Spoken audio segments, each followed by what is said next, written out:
Hey guys, thanks for stopping by. Just wanted to quickly share a technique that we've been doing and addressing an issue that we had regarding our short-term rental that we have in Florida. Uh, if you have a house that attracts more of a larger groups, and if you get left and right slam with extra cleaning fee that you have to pay because 10 people or 12 people stayed at your property, if they just make noise in your property, your neighbors complain, and it's just harder to manage them. Also, if you don't get enough booking because it's harder to come by 10 people or 12 people or 8 people, more towards larger group than a smaller group, I have this technique that has been working out for me. I have put it to test. It's been working really well for us. I just wanted to share with you on that. What we had originally here in this house that we sleep 10 people, and then we tend to attract crowds that they're like anything about 7 people.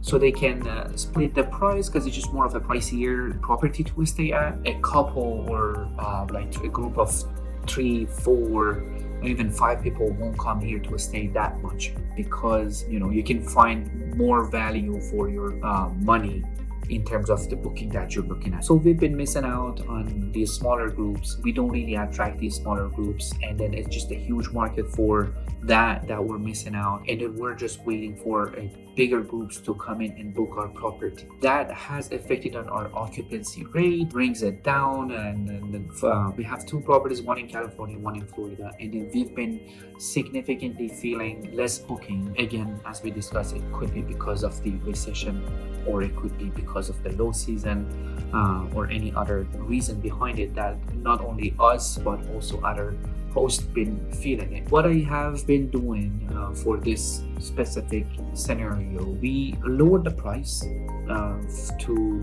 a minimum that we can operate the property. For example, I went to our market and then research, see what are the charge for properties that they have 2 bedroom and they can sleep 3, 4, 5 people, maybe max 6 people. I averaged that number out for nicer, higher end properties, and then I put it as my base minimum price. Let's say if it's, I'm just making this number up, if it's just like $280 for the month of January on that season, and the minimum price stays at $280. That's obviously $280 won't even cover all of our expense and mortgage and everything, based on even if we get a pretty good amount of occupancy rate. That $280 per night is for just 2 people to stay at. And right after that, if they want to add more people, 3, 4, 5, and it goes all the way up to 10, there is a fee per person per night. So if, for example, you add like $20 a night per person, that will add it. Eventually you get a reasonable price for a couple that they can pay for the minimum payment of your nightly rate, and it goes all the way to, let's say, making up another number, like it goes all the way to $600 a night for a group of 10 people. This way you can attract both crowds, like smaller groups and larger groups. So if the price goes all the way to $600, they can split the price and it will become a lot more reasonable for them. And then I just had this theory, I applied it. We were, before applying this technique, either because of recession or because of the hurricane Ian that hit Florida, we got less and less and less booking. And then 2 of our booking canceled out because some family issue, or they wanted to stay at smaller place because they were just a couple and they just didn't want to spend that much.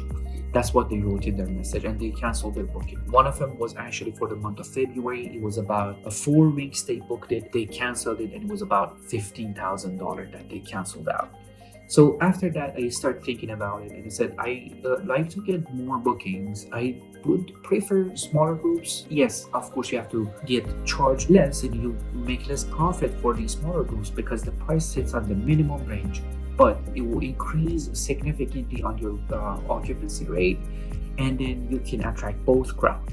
It's really important to attract more crowds and more people, and then you can compete with pretty much everybody in your market. You can sleep 2 people with a fair, reasonable price, so you would still come to their price range search, because a lot of people go to Airbnb, Verbo, and then you just have a price set that they have, let's say for example $300, and they just clip after that. So no property after $300 won't show up to their search. This way you won't show up in their search result, and they can see, okay, I can get this bigger property, really nice, only 300 a night. I would rather to stay in this rather than paying $220 in a condo, if that makes sense. Another benefit to that, if you get smaller groups, you have less wear and tear. You're not gonna get angry neighbors later on texting you what's going on at your property, they're making noise. Or our previous guest, we had a group of 6 to 7 people that they just had a wedding plan to go to, even though they had a wedding venue and everything set up, but they still used our property for shooting videos and things like that. So they brought full camera crew, they brought drone photography, videography, and they brought makeup crew. It was at some point, as our neighbors told us, they had 10 cars, 12 cars parked. And then we were out in the mountain, we didn't have signal to check on the cameras and warn them, hey, don't do this and don't make noise and don't make a mess of a neighbor. We have clear written rules of no more than 4 cars, no more than 10 people at the property at any given time. But they still went ahead and they kind of went crazy with their plan, and then they left a mess at the house, and a lot of broken little glasses, and the backyard was trash and leftover food in the backyard, all of that. We applied this technique. Right after doing that, the day after, we got 3 bookings. One of them was 21 days for just only one couple, rather than paying, let's say, in a full price. If they were going to pay with full price that we had in mind, it would sit around, let's say, $12,000. But still they paid $8,000, and it's only 2 of them. So I'm not gonna have that much utility bill, because the bigger groups come in and they all want to use the spa, they want to heat up the pool, and the utilities go to the roof. But 2 people, they don't really want to do that. They're older couple, they just want to hang out and just go to the town, and they're coming from I don't know, Michigan or something like that. It's cold up there. They just want to spend some time for their vacation here. They booked it for 21 days. It's easy to deal with them. I know we're not going to have a lot of issues with them. They're just going to have a good time in here. And then we got another one for another couple with a kid that they have. So 3 of them, they booked it for 2 weeks. And then another one for 1 week. It's just another group of 4. It's open for a group of 10, obviously.